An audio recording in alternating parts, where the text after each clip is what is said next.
ਸਤਿ ਸ਼੍ਰੀ ਅਕਾਲ ਜੀ। ਪੰਜਾਬੀ ਟ੍ਰਿਬਿਊਨ ਦੇਖ ਰਹੇ ਦਰਸ਼ਕਾਂ ਦਾ ਪ੍ਰੋਗਰਾਮ ਵੇਲੇ ਦੀ ਗੱਲ ਵਿੱਚ ਸਵਾਗਤ ਹੈ। ਮੈਂ ਆਤਿਸ਼ ਗੁਪਤਾ ਅਤੇ ਪੰਜਾਬੀ ਟ੍ਰਿਬਿਊਨ ਦੇ ਸੀਨੀਅਰ ਪੱਤਰਕਾਰ ਸ਼੍ਰੀ ਚਰਨਜੀਤ ਸਿੰਘ ਭੁੱਲਰ ਤੁਹਾਡੇ ਸਾਹਮਣੇ ਹਾਜ਼ਰ ਹਾਂ। ਸਤਿ ਸ਼੍ਰੀ ਅਕਾਲ ਭੁੱਲਰ ਸਾਹਿਬ। ਸਤਿ ਸ਼੍ਰੀ ਅਕਾਲ ਆਤਿਸ਼ ਜੀ, ਬੜੀ ਮਿਹਰਬਾਨੀ। ਅੱਜ ਅਸੀਂ ਪ੍ਰੋਗਰਾਮ ਵੇਲੇ ਦੀ ਗੱਲ ਵਿੱਚ ਗੱਲ ਕਰਾਂਗੇ ਕੇਂਦਰ ਸਰਕਾਰ ਵੱਲੋਂ ਲਿਆਂਦੇ ਜਾ ਰਹੇ ਬਿਜਲੀ ਸੋਧ ਬਿੱਲ 2020 ਬਾਰੇ। ਜਿਵੇਂ ਕਿ ਚਰਨਜੀਤ ਜੀ, ਪਹਿਲਾਂ ਕਰੋਨਾ ਦਾ ਸਮਾਂ ਚੱਲ ਰਿਹਾ ਹੈ। ਕੇਂਦਰ ਸਰਕਾਰ ਨੇ ਖੇਤੀ ਆਰਡੀਨੈਂਸ ਜਾਰੀ ਕਰਕੇ ਖੇਤੀਬਾੜੀ ਨੂੰ ਢਾਹ ਲਾ ਦਿੱਤੀ ਹੈ ਅਤੇ ਸੂਬੇ ਦੇ ਅਧਿਕਾਰਾਂ ਨੂੰ ਘੱਟ ਕਰ ਦਿੱਤਾ ਗਿਆ। ਅਤੇ ਹੁਣ ਇਹ ਜਿਹੜਾ ਨਵਾਂ ਬਿਜਲੀ ਸੋਧ ਬਿੱਲ ਲੈ ਕੇ ਆ ਰਹੀ ਹੈ, ਜਿਸ ਤਹਿਤ ਬਿਜਲੀ ਕਾਨੂੰਨ 2003 ਵਿੱਚ ਸੋਧ ਕੀਤੀ ਜਾਵੇਗੀ। ਇਸ ਵਿੱਚ ਕੇਂਦਰ ਸਰਕਾਰ ਕੀ ਨਵਾਂ ਲਿਆਉਣ ਦੀ ਕੋਸ਼ਿਸ਼ ਕਰ ਰਹੀ ਹੈ, ਇਸ ਬਾਰੇ ਵਿਸਥਾਰਪੂਰਵਕ ਦੱਸੋ। ਆਤਿਸ਼ ਜੀ, ਪਹਿਲੀ ਗੱਲ ਤਾਂ ਇਹ ਹੈਗੀ ਹੈ ਕਿ ਨਾਰਮਲੀ ਸਾਡੀ ਜਿਹੜੀ ਸੰਸਕ੍ਰਿਤੀ ਹੈ ਜਾਂ ਸਾਡਾ ਕਲਚਰ ਹੈਗਾ, ਅਸੀਂ ਪਿੰਡਾਂ 'ਚ ਵੀ ਆਮ ਦੇਖਦੇ ਹਾਂ ਕਿ ਜਦੋਂ ਵੀ ਕੋਈ ਵਿਪਤਾ ਦਾ ਟਾਈਮ ਹੁੰਦਾ ਹੈ, ਕੋਈ ਦੁੱਖ ਦੀ ਘੜੀ ਹੁੰਦੀ ਹੈ, ਤਾਂ ਜਿਹੜੇ ਸਾਡੇ ਨਾਲ ਮੈਲੀ ਅੱਖ ਰੱਖਦੇ ਨੇ, ਸਾਡੇ ਵਿਰੋਧੀ ਨੇ, ਦੁਸ਼ਮਣ ਨੇ, ਉਹ ਵੀ ਉਹਨਾਂ ਦਾ ਜਿਹੜਾ ਸਾਡੇ ਪ੍ਰਤੀ ਨਜ਼ਰੀਆ ਹੈ ਉਹ ਵੀ ਥੋੜ੍ਹਾ ਲੀਨੀਅੰਟ ਹੋ ਜਾਂਦਾ ਹੈਗਾ। ਉਹ ਵੀ ਸਾਡੇ ਨਾਲ ਹਮਦਰਦੀ ਪ੍ਰਗਟ ਕਰਦੇ ਹੈ। ਇਸ ਵੇਲੇ ਸਾਡੇ ਮੁਲਕ ਦੇ ਵਿੱਚ ਕੋਵਿਡ ਦਾ ਬਹੁਤ ਵੱਡਾ ਸੰਕਟ ਹੈ। ਸਮੁੱਚੀ ਜਿਹੜੀ ਮਨੁੱਖਤਾ ਇਸ ਸੰਕਟ ਨੂੰ ਝੱਲ ਰਹੀ ਹੈ। ਲੋੜ ਤਾਂ ਇਸ ਗੱਲ ਦੀ ਸੀ ਕਿ ਇਸ ਟਾਈਮ ਸਾਡੇ ਜ਼ਖਮਾਂ 'ਤੇ ਮਲਮ ਲਾਇਆ ਜਾਂਦਾ, ਪਰ ਇਸ ਦੁੱਖ ਦੀ ਘੜੀ ਦੇ ਵਿੱਚ, ਇਸ ਸੰਕਟ ਦੇ ਮੌਕੇ ਦੇ ਵਿੱਚ ਸੈਂਟਰ ਗੌਰਮੈਂਟ ਪਹਿਲਾਂ 3 ਖੇਤੀਬਾੜੀ ਦੇ ਜਿਹੜੇ ਆਰਡੀਨੈਂਸ ਜਾਰੀ ਕੀਤੇ, ਔਰ ਸਮਝ ਨਹੀਂ ਪੈਂਦੀ ਕਿ ਕਿਹੜੀ ਐਮਰਜੈਂਸੀ ਸੀ। ਔਰ ਹੁਣ ਜਿਹੜਾ ਅਗਲਾ ਸੈਸ਼ਨ ਹੈ ਉਹਦੇ ਵਿੱਚ ਨਵਾਂ ਬਿਜਲੀ ਸੋਧ ਬਿੱਲ ਜਿਹੜਾ ਲੈ ਕੇ ਆ ਰਹੀ ਹੈ, ਜਿਹਦੇ ਤਹਿਤ ਇਲੈਕਟ੍ਰੀਸਿਟੀ ਐਕਟ ਜਿਹੜਾ 2003 'ਚ ਬਣਿਆ ਸੀ, ਉਹਦੇ ਵਿੱਚ ਕੁਝ ਅਮੈਂਡਮੈਂਟਸ ਕਰਨੀਆਂ ਨੇ। ਤਾਂ ਮੈਂ ਥੋੜ੍ਹਾ ਜਿਹਾ ਆਤਿਸ਼ ਜੀ ਤੁਹਾਨੂੰ ਇੱਥੇ ਦੱਸਣਾ ਚਾਹਾਂਗਾ ਕਿ ਜਿਹੜਾ ਐਕਟ ਲਿਆਂਦਾ ਗਿਆ ਸੀ, ਪਹਿਲਾਂ ਐਕਟ ਬਣਾਇਆ ਗਿਆ ਸੀ ਕਿ ਪਹਿਲਾਂ ਪਾਵਰ ਸੈਕਟਰ 'ਚ, ਪਾਵਰ ਦੇ ਖੇਤਰ ਦੇ ਵਿੱਚ ਜੇ ਟੋਟਲੀ ਪ੍ਰੋਜੈਕਟ ਸੀ, ਜਿਹੜਾ ਕੰਮ ਸੀ ਉਹ ਗੌਰਮੈਂਟ ਦੇ ਕੰਟਰੋਲ ਹੇਠ ਸੀ, ਗੌਰਮੈਂਟ ਦਾ ਸੀਗਾ। ਅਤੇ ਇਹਦੇ ਵਿੱਚ ਪ੍ਰਾਈਵੇਟ ਪਲੇਅਰਸ ਨੂੰ ਕਿਸੇ ਕਿਸਮ ਦੀ ਕੋਈ ਐਂਟਰੀ ਨਹੀਂ ਸੀਗੀ। ਇਲੈਕਟ੍ਰੀਸਿਟੀ ਐਕਟ 2003 ਬਣਨ ਦੇ ਨਾਲ ਜਿਹੜਾ ਲਿਬਰਲਾਈਜੇਸ਼ਨ ਦੀ ਪਾਲਿਸੀਜ਼ ਆਈਆਂ ਨੇ, ਐਂਟਰੀ ਹੋਈ ਹੈ, ਤਾਂ ਉਦੋਂ ਵੀ ਇਹ ਕਿਹਾ ਗਿਆ ਕਿ ਇਸ ਐਕਟ ਬਣਨ ਦੇ ਨਾਲ ਜਿਹੜਾ ਪਾਵਰ ਦੇ ਵਿੱਚ ਸੈਕਟਰ ਦੇ ਵਿੱਚ ਨਵੇਂ ਰਿਫੋਰਮਸ ਆਉਣਗੇ।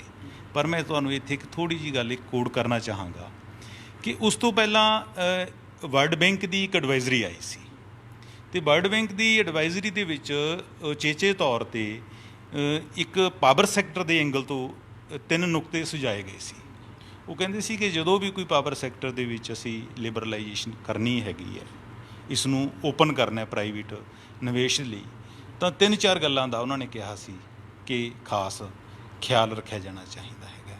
ਪਹਿਲਾਂ ਤਾਂ ਇੱਕ ਤਾਂ ਇਹ ਸੀ ਕਿ ਜਿਹੜਾ ਰੈਗੂਲੇਟਰ ਹੈ ਉਹ ਆਜ਼ਾਦ ਹੋਣਾ ਚਾਹੀਦਾ ਹੈ, ਕਿ ਜਿਹੜੇ ਸਾਡੇ ਰੈਗੂਲੇਟਰੀ ਕਮਿਸ਼ਨ ਹੈ ਇਲੈਕਟ੍ਰੀਸਿਟੀ ਦੇ, ਉਹ ਬਿਲਕੁਲ ਆਜ਼ਾਦ ਹੋਣੇ ਚਾਹੀਦੇ ਹੈ। ਇੱਕ ਉਹਨਾਂ ਨੇ ਵੱਡੀ ਗੱਲ ਇਹ ਕਹੀ ਸੀ ਕਿ ਪ੍ਰਾਈਵੇਟ ਸੈਕਟਰ ਨੂੰ ਉਦੋਂ ਖੁੱਲ੍ਹ ਦਿੱਤੀ ਜਾਵੇ ਜਦੋਂ ਆਲਰੇਡੀ ਪਬਲਿਕ ਸੈਕਟਰ ਦੀ ਜਿਹੜੀ ਡਿਮਾਂਡ ਹੈ, ਜਿਹੜੀ ਬਿਜਲੀ ਦੀ ਡਿਮਾਂਡ ਹੈ, ਉਹਦੇ ਨਾਲੋਂ ਸਾਡੇ ਕੋਲ ਸਪਲਾਈ ਅਵੇਲੇਬਲ ਹੋਵੇ। ਸਪੋਜ਼ ਸਾਡੇ ਪੰਜਾਬ ਦੇ ਵਿੱਚ ਅਸੀਂ ਕਹਿ ਦਈਏ ਕਿ ਸਾਡੀ ਜਿਹੜੀ ਡਿਮਾਂਡ ਹੈ ਬਿਜਲੀ ਦੀ ਉਹ 10,000 ਮੈਗਾਵਾਟ ਦੀ ਹੈ, ਅਤੇ ਸਾਡੇ ਕੋਲ ਜਦੋਂ ਅਸੀਂ ਪ੍ਰਾਈਵੇਟ ਸੈਕਟਰ ਲਈ ਉਸ ਨੂੰ ਖੋਲਾਂਗੇ, ਉਹਦੇ ਪਾਵਰ ਸੈਕਟਰ ਨੂੰ, ਤਾਂ ਸਾਡੇ ਕੋਲ ਜਿਹੜੀ ਸਪਲਾਈ ਹੈ ਉਸ ਡਿਮਾਂਡ ਤੋਂ ਵੱਧ ਹੋਣੀ ਚਾਹੀਦੀ ਹੈ।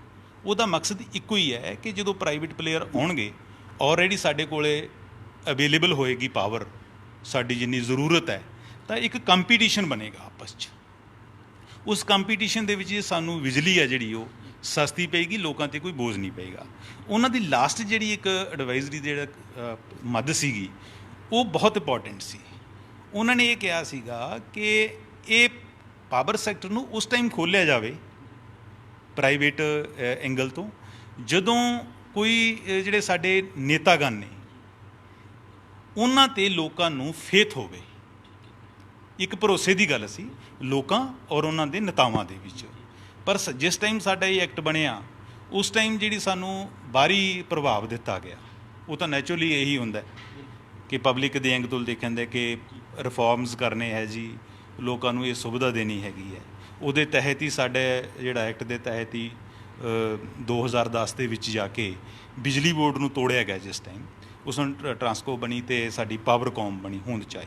ਹਾਂ, ਇੰਨਾ ਕੁ ਤਾਂ ਜ਼ਰੂਰ ਹੋਇਆ ਉਹਦਾ ਐਕਟ ਦਾ ਕਿ ਜਿਹੜੇ ਪੋਲੀਟੀਕਲ ਲੋਕ ਸੀ ਹੁਣ ਉਹ ਜਿਹੜੇ ਹੈਗੇ ਉਹ ਕੰਪਨੀ ਦੇ ਚੇਅਰਮੈਨ ਨਹੀਂ ਲੱਗ ਸਕਦੇ।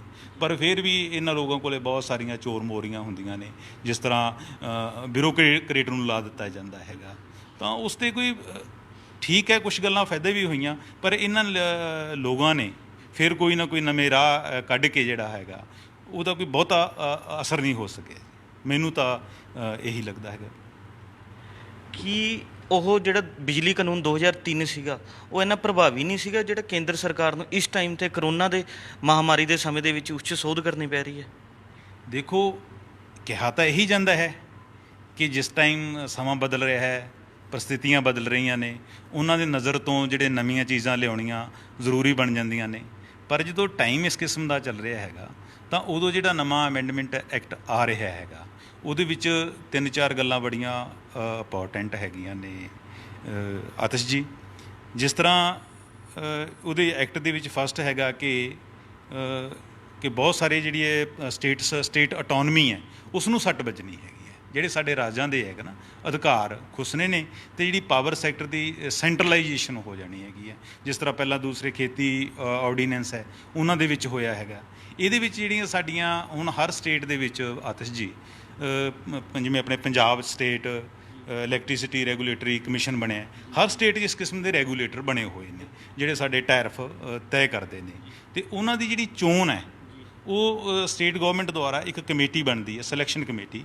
ਉਸ ਦੇ ਵਿੱਚ ਜਿਹੜਾ ਹਾਈ ਕੋਰਟ ਦਾ ਜਿਹੜਾ ਸਾਬਕਾ ਜੱਜ ਹੁੰਦਾ ਹੈ, ਜਸਟਿਸ ਹੁੰਦਾ ਹੈ, ਉਹ ਉਹਦੀ ਅਗਵਾਈ ਕਰਦਾ ਹੈ, ਅਤੇ ਸੂਬੇ ਦਾ ਜਿਹੜਾ ਚੀਫ ਸੈਕਟਰੀ ਹੈ ਉਹ ਉਹਦਾ ਮੈਂਬਰ ਬਣਦਾ ਹੈਗਾ। ਅਤੇ ਉਹਦੇ ਵਿੱਚ ਸੈਂਟਰਲ ਜਿਹੜੀਆਂ ਅਥਾਰਟੀਆਂ ਨੇ ਇਲੈਕਟ੍ਰੀਸਿਟੀ ਦੀਆਂ ਉਹਦੇ ਵੀ ਨੁਮਾਇੰਦੇ ਹੁੰਦੇ ਨੇ। ਤਾਂ ਉਹ ਚੋਣ ਕਰਦੇ ਨੇ ਕਿ ਸਾਡੇ ਸਟੇਟ ਦਾ ਜਿਹੜਾ ਰੈਗੂਲੇਟਰ ਦਾ ਜਿਹੜਾ ਚੇਅਰਪਰਸਨ ਹੈ ਅਤੇ ਜਿਹੜੇ ਉਹਦੇ ਮੈਂਬਰ ਹੈ ਉਹ ਕੌਣ ਹੋਣਗੇ। ਪਰ ਜਿਹੜੀ ਹੁਣ ਨਵੀਂ ਅਮੈਂਡਮੈਂਟ ਕੀਤੀ ਜਾ ਰਹੀ ਹੈ ਉਹਦੇ ਤਹਿਤ ਕੀ ਹੋਏਗਾ ਕਿ ਇੱਕ ਤਾਂ ਸਟੇਟਾਂ ਤੋਂ ਇਹ ਰਾਈਟ ਟੋਟਲੀ ਖੋਹ ਲਿਆ ਹੈ ਕਿ ਜਿਹੜੀ ਸਿਲੈਕਸ਼ਨ ਕਮੇਟੀ ਹਰ ਸਟੇਟ ਆਪਦੀ ਬਣਾਉਂਦੀ ਸੀ, ਹੁਣ ਉਹ ਸੈਂਟਰ ਗੌਰਮੈਂਟ ਆਪਦੀ ਇੱਕ ਸੈਂਟਰਲ ਲੈਵਲ 'ਤੇ ਇੱਕ ਚੋਣ ਕਮੇਟੀ ਬਣੇਗੀ ਜਿਹਦੀ ਅਗਵਾਈ ਜਿਹੜਾ ਸੁਪਰੀਮ ਕੋਰਟ ਦਾ ਇੱਕ ਜੱਜ ਕਰੇਗਾ। ਉਹਦੇ ਵਿੱਚ 2 ਸੂਬਿਆਂ ਦੇ ਚੀਫ ਸੈਕਟਰੀ ਲਏ ਜਾਣੇ ਆ। ਉਹਦੇ ਜਿਹੜੇ ਮਾਪਦੰਡ ਹੈ ਇਸ ਕਿਸਮ ਦੇ ਬਣਾਏ ਗਏ ਨੇ ਕਿ ਉਹਦੇ ਵਿੱਚ 2 ਚੀਫ ਜਿਹੜੇ ਸੈਕਟਰੀ ਹੋਣਗੇ ਉਹ ਅਲਫਾਬੈਟ ਦੇ ਹਿਸਾਬ ਨਾਲ ਇਸ ਤਰੀਕੇ ਨਾਲ ਲਏ ਜਾਣਗੇ ਕਿ ਪੰਜਾਬ ਦਾ ਸ਼ਾਇਦ ਹੀ ਉਹਦੇ ਵਿੱਚ ਕੋਈ ਨੰਬਰ ਲੱਗ ਸਕੇ। ਠੀਕ ਹੈ, ਇਹ ਠੀਕ ਹੈ ਕਿ ਪੰਜਾਬ ਦਾ ਕੋਈ ਨੁਮਾਇੰਦਾ ਉਹਦੇ ਵਿੱਚ ਲਿਆ ਜਾਏਗਾ, ਠੀਕ ਹੈ, ਪਰ ਪੰਜਾਬ ਨੂੰ ਉਹਦੇ ਵਿੱਚ ਮੌਕਾ ਨਹੀਂ। ਬਾਕੀ ਸਟੇਟਾਂ ਨੂੰ ਵੀ ਸੱਟ ਲੱਗੇਗੀ ਪਰ ਪੰਜਾਬ ਨੂੰ ਵੀ ਸੱਟ ਲੱਗੀ। ਉਹਦੇ ਨਾਲ ਕੀ ਹੋਵੇਗੀ, ਸਾਰੀ ਪਾਵਰ ਹੈ ਜਿਹੜੀ ਉਹ ਸੈਂਟਰ ਕੋਲ ਆ ਜਾਏਗੀ, ਅਤੇ ਜਿਹੜਾ ਉਹਨਾਂ ਦੇ ਨਿਯੁਕਤ ਕੀਤੇ ਚੇਅਰਪਰਸਨ ਹੋਣਗੇ ਜਾਂ ਮੈਂਬਰ ਹੋਣਗੇ ਤਾਂ ਨੈਚੁਰਲੀ ਉਹਨਾਂ ਦੇ ਇਨਫਲੂਐਂਸ ਹੇਠ ਰਹਿਣਗੇ। ਇੱਕ ਤਾਂ ਵੱਡੀ ਗੱਲ ਇਹ ਹੈ ਕਿ ਇਹ ਜਿਹੜੀ ਸਟੇਟਾਂ ਦੀ ਪਾਵਰ ਸੀ ਇਹ ਖੋ ਕੇ ਸੈਂਟਰ ਨੇ ਆਪਦੇ ਕੋਲੇ ਲੈ ਲਈ ਹੈਗੀ ਹੈ। ਦੂਸਰੀ ਗੱਲ ਆ ਗਈ ਜਿਹੜੀ ਇੰਪੋਰਟੈਂਟ ਅਸੀਂ ਸਮਝਦੇ ਆ ਪੰਜਾਬ ਦੇ ਐਂਗਲ ਤੋਂ, ਉਹ ਹੈਗਾ ਸਬਸਿਡੀ ਦਾ ਇਸ਼ੂ। ਕਿਉਂਕਿ ਪੂਰੇ ਮੁਲਕ ਦੇ ਵਿੱਚ ਇਕੱਲਾ ਪੰਜਾਬ ਹੈਗਾ ਜਿੱਥੇ ਅਸੀਂ ਫ੍ਰੀ ਬਿਜਲੀ ਦਿੰਦੇ ਹਾਂ। ਹਰਿਆਣਾ ਹੈ, ਰਾਜਸਥਾਨ ਹੈ, ਉੱਥੇ ਕੁਛ ਕੰਸੈਸ਼ਨ ਹੈਗੇ ਨੇ ਪਰ ਯੂਨਿਟ ਪਿੱਛੇ ਜਾਂ ਹੋਰ ਤਰੀਕੇ ਨਾਲ ਉਹਨਾਂ ਨੇ ਦਿੱਤੇ ਹੋਏ ਨੇ, ਪਰ ਟੋਟਲੀ ਫ੍ਰੀ ਬਿਜਲੀ ਨਹੀਂ ਦਿੱਤੀ ਗਈ ਹੈਗੀ ਹੈ।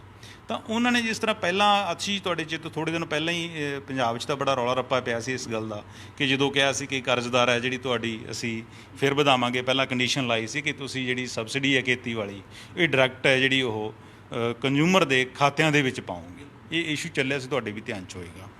ਪਰ ਹੁਣ ਉਹਦੇ 'ਚ ਸਾਡੀ ਆਪਸ਼ਨ ਸੀ, ਸਾਡੇ ਚੀਫ ਮਿਨਿਸਟਰ ਨੇ ਕਿਹਾ ਕਿ ਨਹੀਂ, ਅਸੀਂ ਖੇਤੀ ਲਈ ਕੋਈ ਵੀ ਜਿਹੜੀ ਕਰਜ਼ਦਾਰ ਛੱਡ ਸਕਦੇ ਹਾਂ ਤੁਹਾਡਾ, ਪਰ ਅਸੀਂ ਕਿਸਾਨਾਂ ਨੂੰ ਸਿੱਧੀ ਜਿਹੜੀ ਆਪਣੀ ਸਬਸਿਡੀ ਕਿਤੇ ਮੋਟਰਾਂ 'ਤੇ ਬਿੱਲ ਨਹੀਂ ਲਾ ਸਕਦੇ ਜਾਂ ਉਹਨੂੰ ਰਿਲੈਕਸ ਨਹੀਂ ਕਰ ਸਕਦੇ। ਪਰ ਹੁਣ ਇਹਦੇ ਵਿੱਚ ਕੰਪਲਸਰੀ ਹੋ ਜਾਏਗਾ।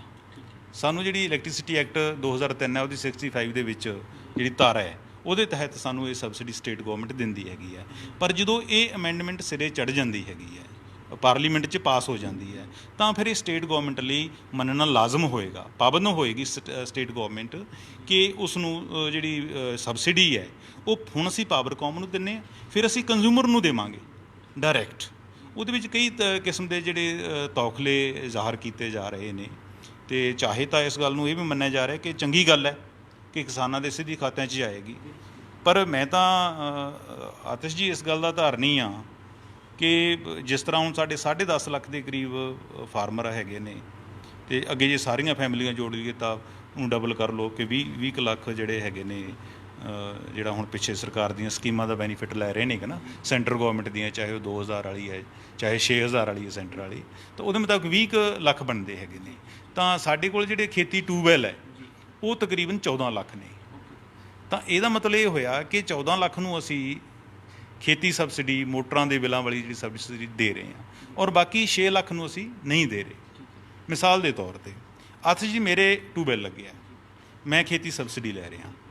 ਇਸ ਵੇਲੇ ਪੰਜਾਬ ਦੀ ਜਿਹੜੀ ਸਬਸਿਡੀ ਬਣਦੀ ਹੈ ਖੇਤੀ ਦੀ, ਉਹ 6800 ਕਰੋੜ ਰੁਪਈਆ ਐਨੂਅਲ ਬਣਦੀ ਹੈ। ਤਾਂ ਮੋਟੇ ਤੌਰ 'ਤੇ ਦੇਖੀਏ ਕਿ ਇੱਕ ਕਿਸਾਨ ਨੂੰ ਇੱਕ ਟਿਊਬਵੈੱਲ ਕਨੈਕਸ਼ਨ ਨੂੰ 48500 ਦੇ ਕਰੀਬ ਜਿਹੜੀ ਹੈਗੀ ਹੈ ਉਹ ਸਾਲਾਨਾ ਖੇਤੀ ਸਬਸਿਡੀ ਦਿੱਤੀ ਜਾਂਦੀ ਹੈ। ਹੁਣ ਮੈਂ ਤਾਂ ਉਹ ਸਬਸਿਡੀ ਲੈ ਰਿਹਾ ਕਿਉਂਕਿ ਮੇਰੀ ਮੋਟਰ ਲੱਗੀ ਹੈ। ਜਿਹੜਾ ਮੇਰਾ ਗੁਆਂਢੀ ਹੈਗਾ, ਜਿਹੜਾ ਕੋਈ ਛੋਟਾ ਕਿਸਾਨ ਹੈਗਾ, ਉਹਦੇ ਮੋਟਰ ਨਹੀਂ ਲੱਗੀ, ਉਸ ਨੂੰ ਸਬਸਿਡੀ ਮਿਲ ਨਹੀਂ ਰਹੀ ਹੈ, ਲਾਹਾ ਮਿਲ ਨਹੀਂ ਰਿਹਾ। ਉਸ ਦਾ ਕੀ ਕਸੂਰ ਹੈ? ਉਲਟਾ ਕੀ ਹੈ ਕਿ ਉਹ ਮਹਿੰਗਾ ਡੀਜ਼ਲ ਵੀ ਵਾਰ ਰਿਹਾ। ਤਾਂ ਮੈਂ ਇਸ ਗੱਲ ਹੋਣਾ ਇਸ ਕਿਸਮ ਦਾ ਚਾਹੀਦਾ ਹੈ ਕਿ ਪ੍ਰਤੀ ਏਕੜ ਪਿੱਛੇ ਹਰ ਫਾਰਮਰ ਨੂੰ, ਜਿਹੜਾ ਵੀ ਖੇਤੀ ਕਰਦਾ, ਉਸ ਨੂੰ ਸਬਸਿਡੀ ਮਿਲੇ।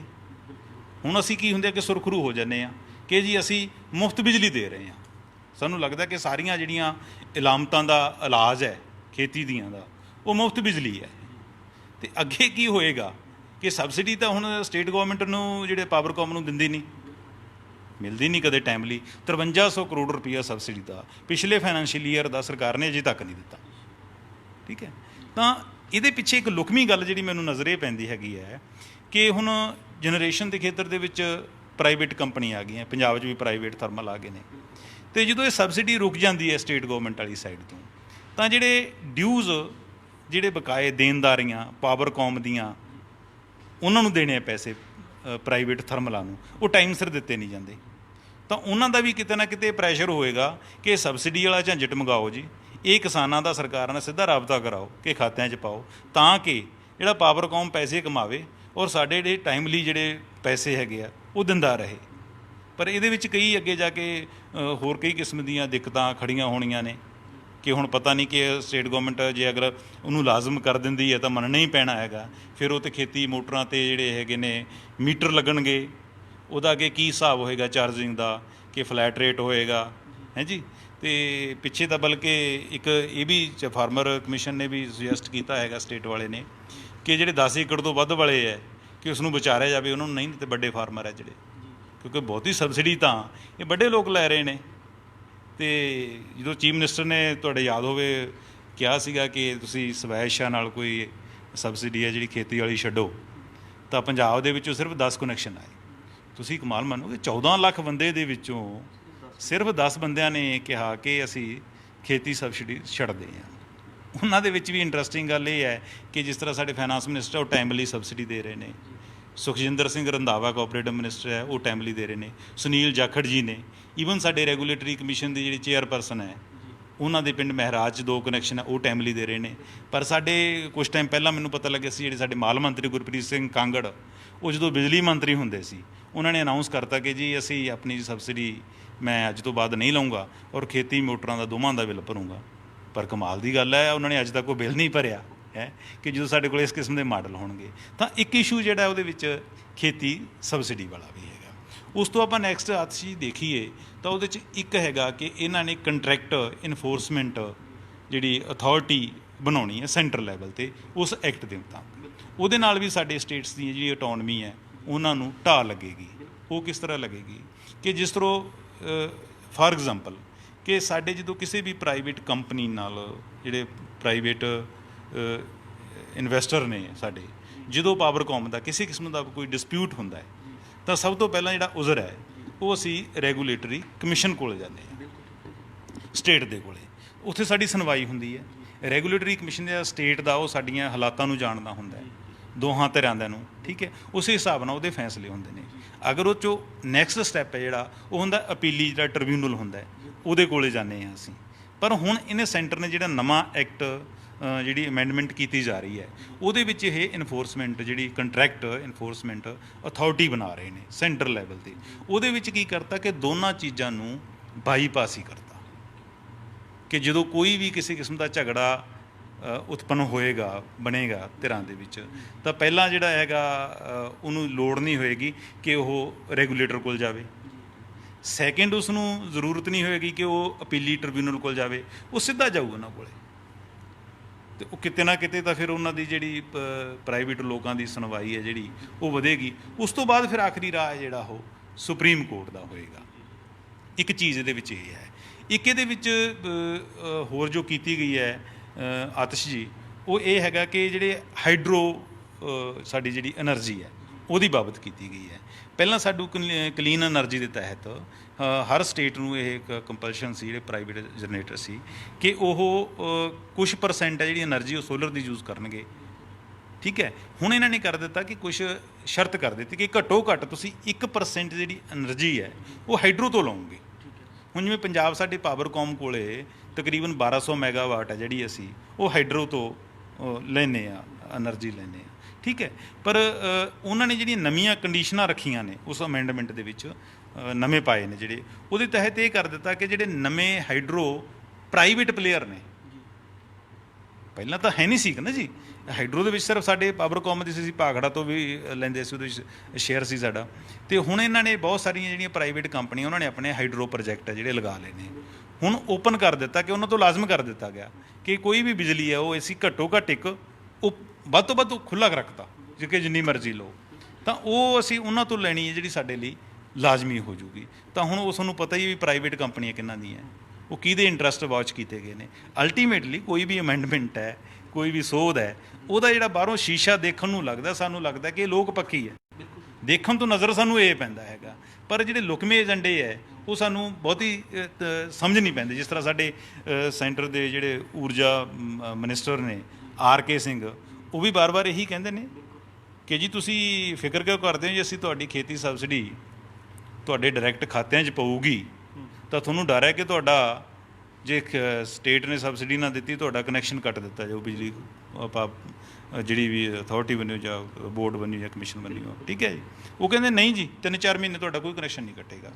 ਹੁਣ ਪਾਵਰਕੌਮ ਇਸ ਗੱਲੋਂ ਡਰ ਰਿਹਾ ਕਿ ਸਾਡਾ ਜਿਹੜੇ ਡਿਫਾਲਟਿੰਗ ਅਮਾਊਂਟ ਕੱਲ੍ਹ ਨੂੰ ਇਕੱਠੀ ਹੋ ਗਈ ਤਾਂ ਫਿਰ ਅਸੀਂ ਨਾ ਕਨੈਕਸ਼ਨ ਕੱਟਣ ਜੋਗੇ ਰਹੋਗੇ, ਸਾਡੀ ਸਥਿਤੀ ਤਾਂ ਉਹੀ ਫੇਰ ਬਣ ਜਾਣੀ ਹੈਗੀ ਹੈ। ਇਹਦੇ ਵਿੱਚ ਜਿਹੜਾ ਲਾਸਟ ਇੱਕ ਮੈਂ ਹੋਰ ਦੇਖਿਆ ਹੈਗਾ, ਉਹਦੇ 'ਚ ਅੱਛੀ ਇੱਕ ਇਹ ਹੈਗਾ ਕਿ ਜਿਸ ਤਰ੍ਹਾਂ ਹੁਣ ਅਸੀਂ ਕੁਛ ਕੰਮ ਜਿਹੜਾ ਪਾਵਰਕੌਮ ਨੇ ਪ੍ਰਾਈਵੇਟ ਹੱਥਾਂ 'ਚ ਦਿੱਤੇ ਹੋਏ ਆ ਟੁਕੜਿਆਂ ਦੇ ਵਿੱਚ, ਛੋਟਿਆਂ ਦੇ ਵਿੱਚ, ਇਹਦੇ ਵਿੱਚ ਉਹਨਾਂ ਨੇ ਸਬ ਲਾਇਸੈਂਸੀ ਦੀ ਇੱਕ ਮਦ ਰੱਖੀ ਹੈ। ਜਿਵੇਂ ਮੈਂ ਤੁਹਾਨੂੰ ਜਨਰੇਸ਼ਨ ਦੇ ਵਿੱਚ ਪ੍ਰਾਈਵੇਟ ਥਰਮਲ ਲੱਗ ਗਏ ਨੇ, ਉਸ ਤਰ੍ਹਾਂ ਜਿਹੜਾ ਡਿਸਟਰੀਬਿਊਸ਼ਨ ਦਾ ਕੰਮ ਹੈ ਉਹ ਅਜੇ ਸਾਰਾ ਟੋਟਲੀ ਪਾਵਰਕੌਮ ਕੋਲੇ ਹੈ। ਜੇ ਅਗਰ ਇਹ ਕੱਲ੍ਹ ਨੂੰ ਕਾਨੂੰਨ ਪਾਸ ਹੋ ਜਾਂਦਾ, ਅਮੈਂਡਮੈਂਟਸ ਇਹ ਸੋਧਾਂ ਹੋ ਜਾਂਦੀਆਂ ਨੇ ਐਕਟ ਦੇ ਵਿੱਚ, ਤਾਂ ਉਹਦੇ ਨਾਲ ਕੀ ਹੋਊਗਾ ਕਿ ਜਿਹੜੇ ਡਿਸਟਰੀਬਿਊਸ਼ਨ ਦਾ ਕੰਮ ਹੈ ਉਹ ਵੀ ਪ੍ਰਾਈਵੇਟ ਹੱਥਾਂ ਦੇ ਵਿੱਚ ਆ ਜਾਏਗਾ, ਉਹਨਾਂ ਲਈ ਇੱਕ ਰਾਹ ਖੁੱਲ੍ਹ ਜਾਏਗਾ। ਤਾਂ ਉਹ ਕੀ ਕਰਨਗੇ ਡਿਸਟਰੀਬਿਊਸ਼ਨ ਦਾ, ਹੁਣ ਜਿਹੜਾ ਪ੍ਰਾਈਵੇਟ ਬੰਦਾ ਹੈ, ਪ੍ਰਾਈਵੇਟ ਦੁਕਾਨਦਾਰ ਹੈ, ਉਹਨੇ ਤਾਂ ਉਹਦਾ ਇੱਕ ਮੋਟਿਵ ਇੱਕੋ ਹੀ ਰਹੇਗਾ ਹਮੇਸ਼ਾ, ਉਹਦਾ ਕੋਈ ਵੈਲਫੇਅਰ ਦਾ ਨਹੀਂ ਮੋਟਿਵ ਰਹੇਗਾ, ਉਹਦਾ ਰਹੇਗਾ ਮੁਨਾਫਾ, ਕਿ ਪ੍ਰੋਫਿਟ ਕਿੱਥੋਂ ਹੈ। ਤਾਂ ਉਹ ਕਹੇਗਾ ਜੀ ਕਿ ਜਿਹੜਾ ਮੈਂ ਤੁਹਾਡਾ ਸਬ ਲਾਇਸੈਂਸੀ ਬਣਨਾ ਹੈ ਜਾਂ ਮੈਂ ਲੈਣਾ ਕੰਮ, ਮੈਂ ਤਾਂ ਲੁਧਿਆਣਾ ਦਾ ਲਾਊਂਗਾ ਜਿੱਥੋਂ ਮਲਾਈ ਖਾਣੀ ਹੈਗੀ, ਜਿੱਥੋਂ 4 ਪੈਸੇ ਉਹਨੂੰ ਜੁੜਨੇ ਹੈਗੇ ਨੇ, ਉੱਥੇ ਡਿਸਟਰੀਬਿਊਸ਼ਨ ਲਾਸਿਸ ਵੀ ਘੱਟ ਨੇ। ਪੰਜਾਬ 'ਚ 12-13% ਹੈ, ਉੱਥੇ 4-5 ਹੈਗੇ ਨੇ। ਠੀਕ ਹੈ, ਜਿਹੜਾ ਮਾੜਾ ਹੈ ਉਹ ਪਾਵਰਕੌਮ ਕੋਲ ਛੱਡ ਦੇਣਗੇ ਕਿ ਚਲੋ ਜੀ ਆਹ ਭਗਤਾ ਭਾਈ ਹੈ, ਇੱਥੇ 48% ਹੈਗੇ ਨੇ ਸਾਰੇ ਲਾਸਿਸ, ਉਹ ਜਾਂ ਪੱਟੀ ਹੈ ਉੱਥੇ ਬਿਜਲੀ ਚੋਰੀ ਬਹੁਤ ਹੈ, ਉਹ ਪਾਵਰਕੌਮ ਇਕੱਠਾ ਕਰੂਗਾ। ਤਾਂ ਇਹ ਸਬ ਲਾਇਸੈਂਸੀ ਵਾਲਾ ਵੀ ਜਿਹੜਾ ਕੰਮ ਹੈ ਡਿਸਟਰੀਬਿਊਸ਼ਨ ਦੇ ਵਿੱਚ, ਇਹ ਵੀ ਨਾ ਕਿਤੇ ਨਾ ਕਿਤੇ ਹਿੱਟ ਕਰੇਗਾ। ਇੱਕ ਚਰਨਜੀਤ ਜੀ ਵੱਡੀ ਗੱਲ ਇਹ ਆਉਂਦੀ ਹੈ, ਕੇਂਦਰ ਸਰਕਾਰ ਬਿਜਲੀ ਸੋਧ ਬਿੱਲ ਲੈ ਕੇ ਤਾਂ ਆ ਰਹੀ ਹੈ, ਇਸ 'ਚ ਕੀ ਬਿਜਲੀ ਖੇਤਰ 'ਚ ਭਵਿੱਖ 'ਚ ਕੋਈ ਬਦਲਾਅ ਦੇਖਣ ਨੂੰ ਮਿਲਣਗੇ? ਬਦਲਾਅ ਤਾਂ ਦੇਖੋ ਹਜੇ ਤਾਂ ਅਮੈਂਡਮੈਂਟ ਹੋ ਰਹੀ ਹੈ। ਠੀਕ ਹੈ, ਜਿਸ ਤਰ੍ਹਾਂ ਪਹਿਲਾਂ ਆਪਾਂ 2003 ਦੇ ਇਲੈਕਟ੍ਰੀਸਿਟੀ ਐਕਟ ਜਾਂ ਕਾਨੂੰਨ ਨਹੀਂ, ਸਾਡੇ ਕਾਨੂੰਨਾਂ ਦੀ ਥੋੜ੍ਹੀ ਕਮੀ ਹੈ ਸਾਡੇ ਕੋਲ ਐਕਟ ਬਹੁਤ ਹੈ, ਕਾਨੂੰਨ ਬਹੁਤ ਹੈ, ਅਮੈਂਡਮੈਂਟਾਂ ਬਹੁਤ ਹੁੰਦੀਆਂ ਨੇ, ਪਰ ਗੱਲ ਤਾਂ ਉਹਦੀ ਇੰਪਲੀਮੈਂਟੇਸ਼ਨ ਦੀ ਹੈਗੀ ਹੈ ਕਿ ਅਸੀਂ ਉਹਨੂੰ ਕਿੰਨੀ ਕੁ ਦਿਆਨਤਦਾਰੀ ਨਾਲ ਲਾਗੂ ਕਰਦੇ ਹੈਗੇ ਆ। ਮੈਂ ਤੁਹਾਨੂੰ ਇੱਕ ਇਹਦੇ ਬਾਬਤ ਇੱਕ ਗੱਲ ਸੁਣਾਉਣਾ ਚਾਹਾਂਗਾ ਕਿ ਇੱਕ ਵਾਰੀ ਦਿੱਲੀ ਦੇ ਵਿੱਚ ਇੱਕ ਇੰਟਰਨੈਸ਼ਨਲ ਕਾਨਫਰੰਸ ਹੋਈ ਪਾਵਰ ਸੈਕਟਰ ਦੇ ਰਿਫਾਰਮ ਦੇ ਮੁੱਦਿਆਂ ਨੂੰ ਲੈ ਕੇ। ਕਈ ਮੁਲਕਾਂ ਦੇ ਜਿਹੜੇ ਹੈਗੇ ਡੈਲੀਗੇਟਸ ਉੱਥੇ ਇਕੱਠੇ ਹੋਏ, ਤਾਂ ਉੱਥੇ ਹਾਲੈਂਡ ਦਾ ਜਿਹੜਾ ਡੈਲੀਗੇਟ ਸੀ ਉਹ ਸੰਬੋਧਨ ਕਰ ਰਿਹਾ ਸੀ। ਜਦੋਂ ਉਹਨੇ ਆਪਣਾ ਸੰਬੋਧਨ ਖਤਮ ਕੀਤਾ ਤਾਂ ਸਾਡਾ ਇੰਡੀਆ ਦਾ ਜਿਹੜਾ ਡੈਲੀਗੇਟ ਸੀ ਉਹਨੇ ਇੱਕ ਉਹਨੂੰ ਕੁਐਸਚਨ ਕੀਤਾ ਕਿ ਜੀ ਤੁਹਾਨੂੰ ਆਪਣੇ ਜਿਹੜੇ ਤੁਹਾਡੇ ਲੀਡਰ ਨੇ ਉਹਨਾਂ 'ਤੇ ਕਿੰਨਾ ਕੁ ਭਰੋਸਾ ਹੈ, ਕਿੰਨਾ ਕੁ ਫੇਥ ਕਰਦੇ ਹੋ ਤੁਸੀਂ?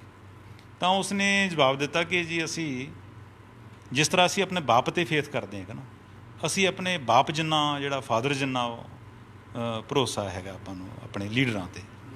ਤੇ ਚਲੋ ਇੰਡੀਆ ਦੇ ਡੈਲੀਗੇਟ ਦੀ ਵੀ ਟਰਨ ਆਈ, ਤੇ ਜਦੋਂ ਇੰਡੀਆ ਦੇ ਡੈਲੀਗੇਟ ਨੇ ਸੰਬੋਧਨ ਕੀਤਾ ਤੇ ਉਸੇ ਹਾਲੈਂਡ ਵਾਲੇ ਨੇ ਮੋੜਵਾਂ ਕੁਐਸਚਨ ਹੈ ਜਿਹੜਾ ਉਸ ਨੂੰ ਕਰ ਦਿੱਤਾ ਕਿ ਜੀ ਤੁਸੀਂ ਦੱਸੋ ਕਿ ਤੁਹਾਨੂੰ ਆਪਣੇ ਲੀਡਰਾਂ 'ਤੇ ਕਿੰਨਾ ਕੁ ਭਰੋਸਾ ਹੈ।